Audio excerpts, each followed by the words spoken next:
کوئٹہ میں 24 اگست کو نگراں مشیر معدنیات عمیر محمد حسنی نے ٹراما سینٹر سول اسپتال میں رونما ہونے والے ناخوشگوار واقعے پر ٹراما سینٹر کے ڈاکٹرز اور دیگر اسٹاف سے دلی معذرت کر لی ہے۔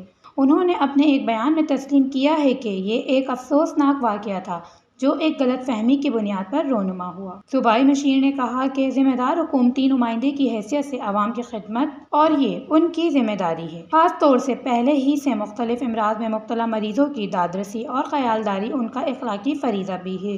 نگرانی صوبائی مشیر نے ٹراما سینٹر کے فرض شناس اسٹاف کو یقین دہانی کرائی ہے کہ آئندہ سے وہ خود بھی ایسے ناخوشگوار واقعات کی روک تھام میں اپنا کردار بھرپور طریقے سے ادا کریں گے۔ بعد ازاں ذرائع کے مطابق مشیر، نگراں وزیر اعلیٰ سمیت دیگر لوگوں پر مقدمہ بھی درج کر دیا گیا ہے۔ یاد رہے کہ اس واقعے کے پیش نظر بلوچستان اسمبلی کے ملازمین کا رات گئے اسپتال میں ڈاکٹرز اور عملے کی غیر حاضری کے خلاف زرغون روڈ پر احتجاج کیا اور شاہراہ ٹریفک بھی بند کر دی تھی۔ اسی دوران اسمبلی سیکریٹریٹ کے ایک ملازمن کی حالت غیر ہونے پر سول اسپتال لے جایا گیا، لیکن کوئی طبی امداد نہ ملنے پر انہیں پرائیویٹ اسپتال منتقل کیا گیا۔ وش نیوز، کوئٹہ، بلوچستان۔